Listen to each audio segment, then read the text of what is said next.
Devastating and heartbreaking news that came out earlier this morning. Western companies are forcing Japan to bow down and censor not just anime and manga to be viewed overseas, but to literally censor the content at its very source. A little while back, there was some very scary news that came out about big companies like Visa and MasterCard saying that they would not process payments for certain Japanese websites. What this means is that basically if you wanted to purchase some anime or a graphic novel or a video game from a Japanese website that Visa doesn't like, they will come in between you and the seller and say, "We're not going to allow you to buy that," which effectively censors the material and makes it so that the website can't function without Visa or MasterCard's approval. In this specific case, a website called Manga Library Z had to shut down, but this has actually been an ongoing issue for a while. About 6 months ago, maybe 7 months ago, I made a video talking about like Pixiv and even DL Site facing issues with card companies and how these card companies were just basically playing, very mean. Like, for instance, if they didn't remove content, like if DL Site or Pixiv didn't remove certain content, these card companies like Visa and MasterCard would pull themselves off the site. Technically, they can still take payments in the form of Bitcoin or some other payment processor, but the problem is that Visa, MasterCard, and JCB make up almost all the transactions for these websites, and most people don't know how to use Bitcoin, so effectively, lack of support from these credit card companies kills their business. It's like saying that you aren't allowed to physically pull cash out of your wallet to buy something because the government doesn't like you, which is insane. Now, if this isn't setting off red flags for you because you don't care about anime, then understand that this problem is enormous. If Visa and MasterCard can get away with this with these anime and video game websites, then these massive companies can basically destroy any business they don't like. So understand that this is a very dangerous power. That being said, let's hear the reasoning for why Visa is removing their support from these Japanese websites. And this is basically what this guy, the head of Visa Japan, had to say. So, Kidney explained that while Visa strives to facilitate legal and legitimate purchases whenever possible, there are instances where the company must restrict usage to protect the brand. I believe the backstory is that Visa was trying to blame clients of theirs for this change, and this guy sort of said the quiet part out loud and admitted that Visa themselves was actually responsible for revoking payment processing for these anime and manga providers. He looks like a stereotypical supervillain from a comic book. Like, if someone told me this was Lex Luthor, I would believe it. Yeah, he does kind of look like a supervillain. He actually looks a little like that BlackRock guy who said that you need to force change and force people to accept diversity hires. Anyway, I'm not a lawyer, but I can imagine that this is not legal, as in it violates some sort of antitrust law. However, I will say that those laws might not apply because it's international, but whether it's legal on a technicality or not, this is something that we should all be paying attention to. The reason why these card companies are doing it is because they want Japan to censor themselves. They don't like certain content that's on there, like certain fan service content, stuff like that. Wait, what kind of fan service? Are we talking about Darling in the Franxx kind of fan service with middle schoolers operating giant robots in very sexually suggestive positions? Or are we talking about a beach episode where all the characters are adults? Because one of those is gross and inappropriate, while the other is just kind of cringe baiting. So what's on these websites that Visa has a problem with? It also houses, 18 plus content as well. And the thing is, it's completely all legal, sanctioned under Japan, everything like that. It is completely fine to use and buy in Japan on these sites and stuff. Well, that was a strange statement at the end. Why did you feel the need to insist that this 18 plus content is legal to buy specifically in Japan? Is it not legal to buy in other countries? You said that Visa and MasterCard are trying to ban anime. What anime are they trying to ban? Why are you beating around the bush here? And even if you disagree with, the explicit content on these sites, okay? It's not real. It's not real. It's not real whatsoever, okay? Drawings and stuff. It's anime and all that, okay? What the hell is going on here? This guy Chibi Reviews is being incredibly vague. So let's see if we can figure out why he had to say, "They're just drawings, bro. It's legal in Japan." Well, if you look at the thumbnail, you can see that there's a character who I believe is 8 or 9 years old from a show called Miss Kobayashi's Dragon Maid. Now, there are a couple of things that Dragon Maid is famous for, but I think the biggest drama around this show is the numerous scenes where the show sexualizes some very young characters, mainly these two girls here and this boy here. If you don't believe me, you can watch episode 6 of season 1 or episode 14 or actually a number of the episodes. And I'm guessing that Chibi Reviews is aware of these scenes because in the past, he stated that he's a fan of the show. Kobayashi, Maid Dragon, yes, I'm so excited. Second season of Maid Dragon. I mean, we've been waiting for a very long time. I can't wait to have my little Kana back again. This is going to be my Slice Life Moe Blob of the season. It's going to be fun. If you have not watched Maid Dragon, seriously, what you doing? Go watch it. It's good. That's a weird character to say that you're looking forward to, considering the contents of the show. Just to be clear, Kanna is the girl with silver hair. Now, it's one thing to watch a show like Spy Family, see Anya and say, what a cute and silly character who can read people's minds. This looks like a fun show to watch. Wait, actually I've only seen like 5 episodes of Spy Family. Nothing weird happens to Anya, right? I take that back. My trust for the way that anime handles children is very low, so I feel like rubber stamping a show that I haven't fully seen is a bad idea. I don't want to find out that there's some weird Usagi drop stuff that happens in the middle of the story. How about Full Metal Alchemist? Nothing bad happens to children in that show. Look at this relationship between this father and daughter. Isn't that so great? I look forward to seeing these characters to see those positive interactions. So understand that there's a difference between looking forward to stuff like that and looking forward to a character who's involved in a scene where 2 elementary school girls play a game of Twister and fall on each other, sort of. So now I feel the need to investigate more, because what I've found over the years is that people who are into this LowlyCon stuff are always incredibly vague about what they're talking about, because they know if they said anything specific, they would get a huge amount of backlash, which is why people like Chibi Reviews will say, come on man, it's legal. They're just drawings. Drawings of what? Please, Jacob, describe what's being drawn on these 18-plus websites. If it's not that bad, I'm sure everybody will understand, right? As for legality, it's not legal in Canada, and it actually might not even be legal in the US depending on how the law is interpreted. And keep in mind that Japan only recently did things like raise the age of consent from 13 to 16. That was under 2 years ago. They also didn't make possession of real CP illegal until like 2014. So these drawings may be legal to distribute now, but that might change in the upcoming years as Japan creates more appropriate boundaries around children. With all that said, there was actually an article that Chibi Reviews was reacting to that talks about what Visa had a problem with, and it's what you'd expect. Visa has a problem with the child-centered content on these websites, and I have to say that it is very strange that Jacob does a whole 10-minute video on this article and just flat-out refuses to specifically mention what they were trying to ban. So I think this all brings up an interesting discussion. Visa and MasterCard are exercising some pretty scary power here, as in, if they succeed at censoring these companies, they could easily be encouraged to use that power elsewhere to bully companies like BlackRock does with ESG scores. Personally, I think that Visa and MasterCard are so big that they should not be allowed to restrict payment processing unless the company is violating the law. Much like I think that because big tech companies are a monopoly, they should not be allowed to permanently ban people unless they're breaking the law.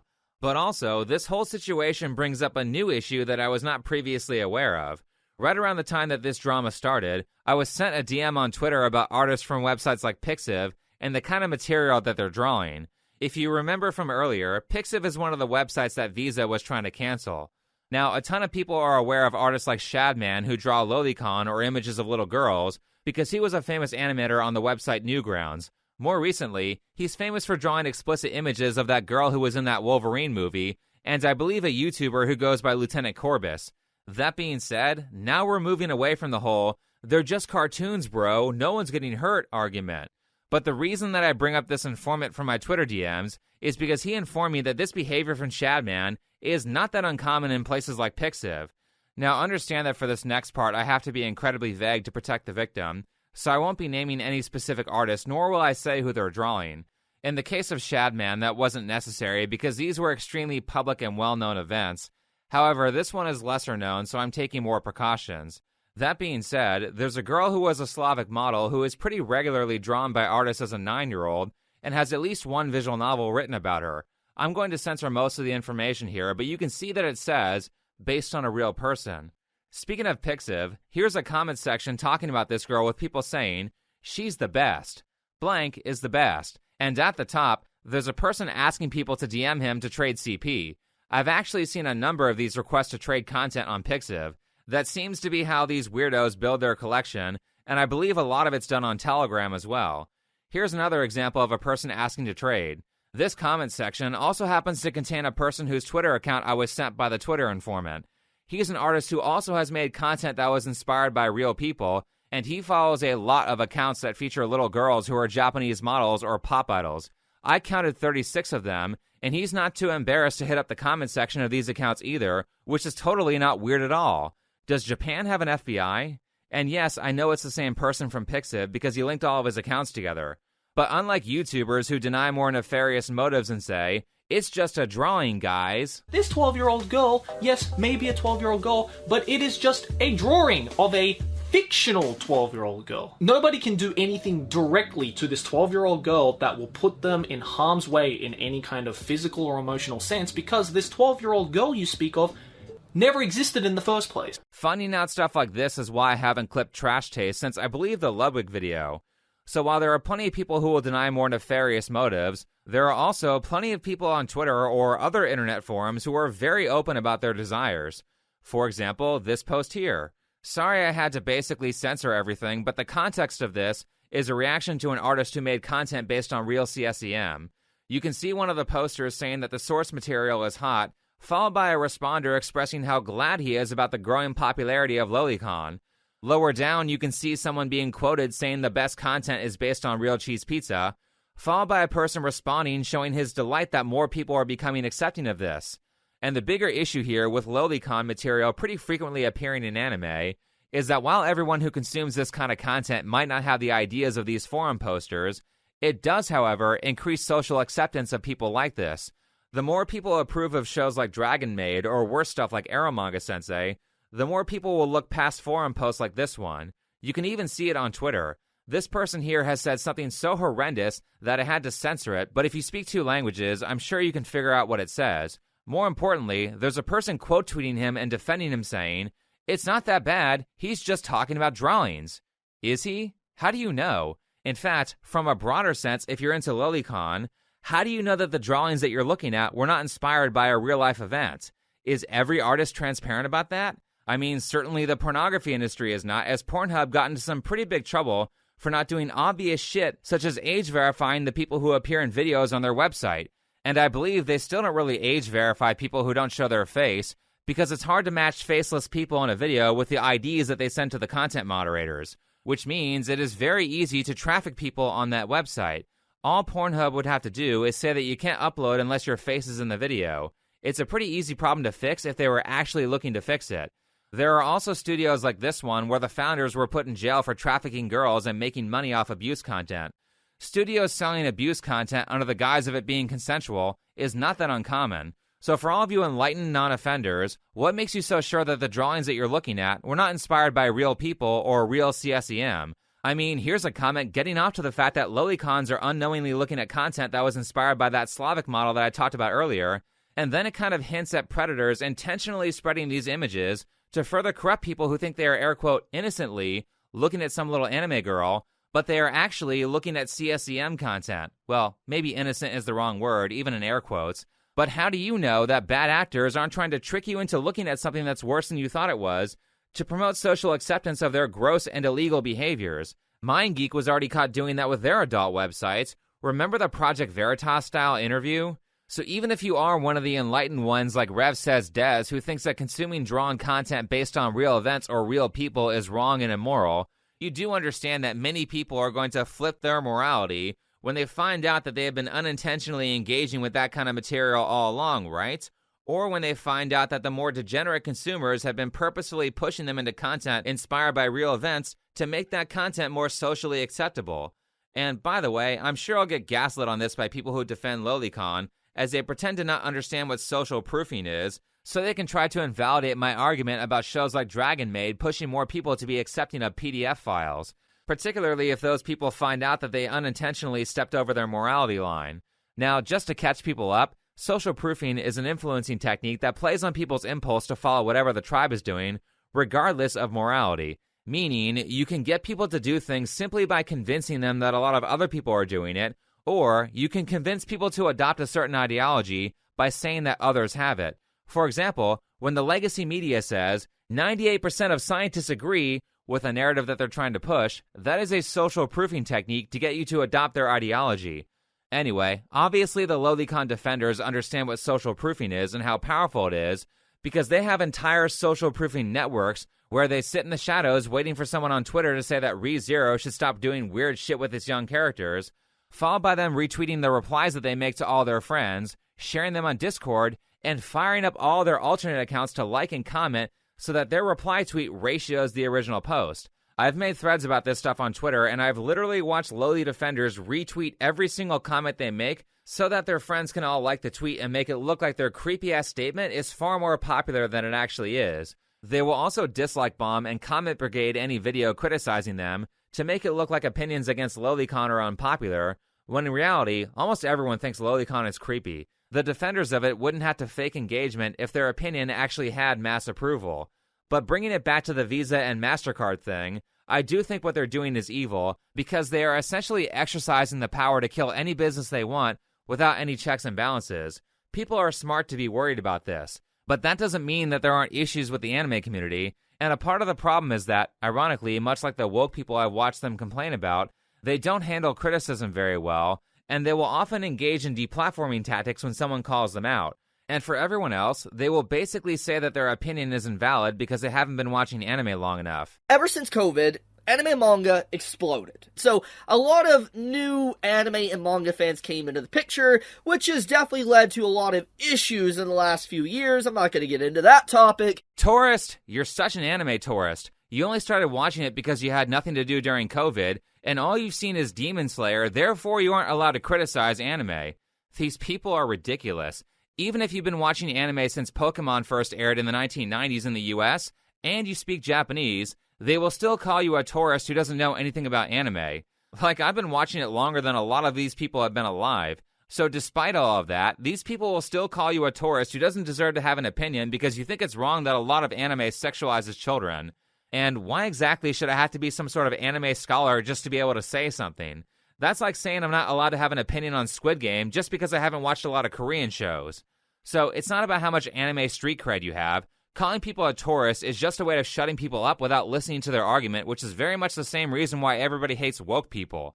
But, like, it's uncanny how many of the tactics of the legacy media or political radicals that these anime YouTubers and lolicons use. They are pro-cancel culture and will mass flag people they don't like. They will fake engagement. They will accuse critics of doing the thing that they're doing themselves. And they will even do that whole gaslighting thing where they'll say, this stuff doesn't exist in anime. What are you talking about? Then when you give an example, they'll say, it's not that many shows, it's just Sword Art Online. But in reality, this stuff is all over anime. It's in Dragon Ball, it's in JoJo's Bizarre Adventures, multiple seasons of Digimon, Secret Blue Water Nadia, Inuyasha, Summertime Rendering, Shield Hero, Mushoku Tensei, My Hero Academia, No Game No Life, Darling in the Franxx, the end credits of Future Diary, ReZero. Dude, oh my god, season 3 has so much lolly shit in it, it's insane. It's like 15 fucking times in the first episode. I was watching that shit with my homies. And we're like, was it always like this? No, the curious thing is that it wasn't always like that. The show initially was not that bad. In season 1, there was almost no lolicon material, outside of it maybe mentioning the word in this scene here. In season 2, it ramps it up a bit with this conversation that was a little bit weird. Well, I mean, it was very weird. And there were a couple of suspicious things about season 2. Then, in season 3, the show goes full mask off, almost like they were trying to trick the audience into accepting it by slowly integrating it into the show, which is really creepy, like they knew what they were doing. Actually, in my memory, Shield Hero did the same thing. I really hate how many shows there are where I'm like, yeah, the show's really good if you can ignore all the pedophile shit. And the problem is, guys, you know as well as I know, you thought of at least 5 different animes that fit that criteria. Guys, let's not ignore Hunter x Hunter. I mean, guys, I'll be real, even Dragon Ball had that shit. Even Black Clover has that shit. You know what I'm saying? Goblin Slayer's safe, right? I do believe that season 1 of Goblin Slayer is safe. Barely. Season 1's all I've watched, but that young priest girl from episode 1 gets saved before bad things happen to her. Outside of that, those shows that I mentioned earlier were just what I could think of off the top of my head. I know it's way more than that. And once people started pointing out how common this is, the lolicon defenders moved from, this doesn't happen in anime at all, to, well, it's always been in anime. As if that somehow makes it better. Now, I get that some of these shows are more egregious than others, particularly shows like Arrow Manga Sensei, but the point is that if normies want to watch the latest shonen battle anime, then they shouldn't have to sit through like 30 different shower scenes with 14-year-olds or younger, or have to watch a creepy author display how he thinks sexual assault is comic relief. And a big reason why I push back on this a lot is because moments where they're promoting this creepy behavior as good completely step on what anime is a fantastic medium for, which is discussing difficult topics that would otherwise be immoral to do with real actors in a live-action show. But instead of doing that, these shows are using animation to glorify some really creepy behavior, and whether it encourages people to repeat that behavior or not, it's still immoral to have show after show doing this. At the very least, I think these anime shows are creating more porn addicts who can't get anything done because they're busy watching weird hentai all day. And so a lot of it is just studios preying on their viewers' disease for money. Also, for that lolicon defender in the comments who's saying, but I think that viewing this material reduces the number of predators. How did you come to that conclusion? Because anytime I see one of them argue this, they'll show some sort of low-quality data. A study done by Milton Diamond, Pet Weiss, and Eva Josefkova showed that in the Czech Republic, after decriminalizing all possible explicit sexual content, including child pornography, there was a rapid decline in the number of reported cases of child abuse. Geez, it's like nobody on YouTube knows how to read research. So basically what happened here is that in 1989, the Czech Republic underwent a huge regime change, and during that change, they went from no pornography being legal to all types of pornography being legal, including CP. The claim the guy is making in the video is that this change caused the rates of child sex abuse to go down, but if you look at the graph they showed in the study, you can see that this dotted line is already trending downward before the changes were made during the regime change, and it goes down only to go right back up like 3 years later. Not to mention that before 1989, all forms of erotic content were illegal, and I mean all forms, including erotic literature, all of which was made legal during the regime change. So assuming that the legalization of adult content caused this drop in child sex crime, how do you know that specifically legalizing CP would result in a drop in child abuse? Well, you don't, because the study didn't separate them out, so the point the creator of this video made about lolicon possibly reducing crime, because it's an outlet for people, cannot be made here. There are also so many things that affect crime rates that it's very easy to say correlation does not equal causation. It could have gone down because the economy is doing better or something. And a lot of the lolicon defenders like to point out that Japan has low rates of sex crime against children. However, Japan also seems to have very lax legislation in terms of what's considered a child predator, and only recently did things like increase the age of consent from 13 to 16. I'm not a lawyer, but it is very possible that the crime rates are low in this area because it's not considered a crime in Japan, whereas it is considered a crime in places like America or the UK. So you can't really compare the crime rates of these countries unless they have very similar laws. Last but not least, the guy who brought up that study from the previous clip was an actual child predator, and he was just coping.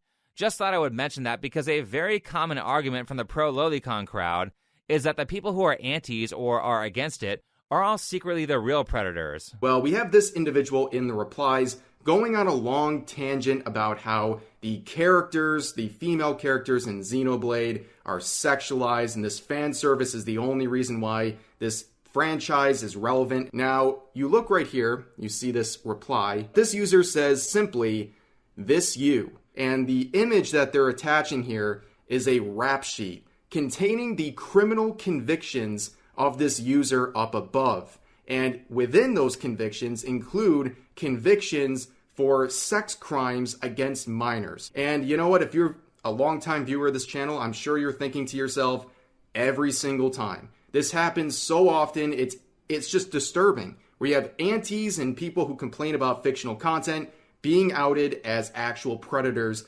themselves. Everyone against lolicon must be secretly predators who are projecting, right? Just because you found a few anecdotal examples of that being the case doesn't mean it's always the case. But I mean, if you're going to have a pissing contest about that, then I must say that for every unintentional hard drive leak from Vosh, there's also a Rev Says Des openly promoting the material. For every Neuralities who criticizes lolicon and gets caught drawing lewd images of the male characters in My Hero Academia, there's also a Chibi Reviews who openly talks about how he can't wait to see his favorite Moe child character in Dragon Maid. More importantly, do any of you remember when I covered Colleen Christensen and she said this? These are so unhealthy, I can't believe you're eating them. No, they aren't. Me eating one right now is health promoting. How? I wanted one, so I ate one without guilt or shame present. By doing that, I actually crave these less and can eat them in more moderation. I think that's pretty health promoting. No, eating a bunch of sugar is just going to make you crave more sugar. If eating sugar stopped your cravings, then fat people wouldn't exist. As I said in the video that I did on her, this is like trying to stop an alcoholic from craving alcohol by giving him a beer. Addiction is a progressive disease, and the more you engage with it, the worse it will get. Now, that's not to say that watching isekai anime for a few years will progressively turn everybody into predators, but I do think that these people are huffing excessive amounts of copium when they say that looking at anime children prevents abuse from actual offenders.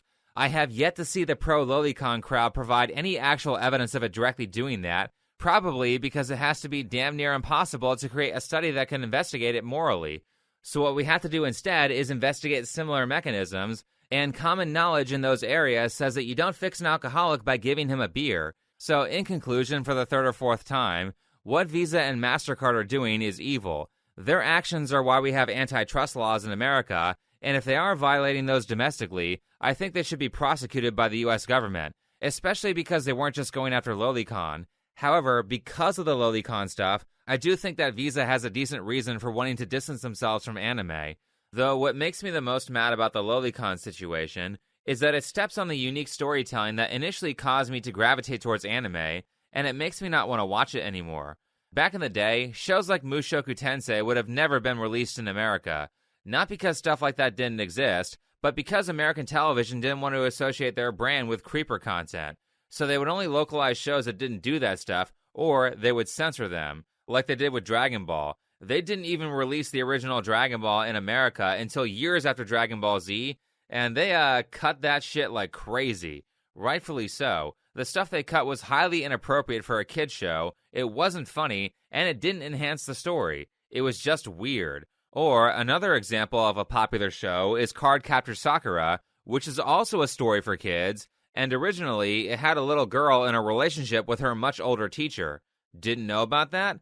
I didn't know about that either until I did research for this video, because they removed it when they made the anime, and when the English version was released in America, they further censored those characters. And I'm sure some weirdo will say, "How dare you promote censorship? It's not real, it's just a drawing."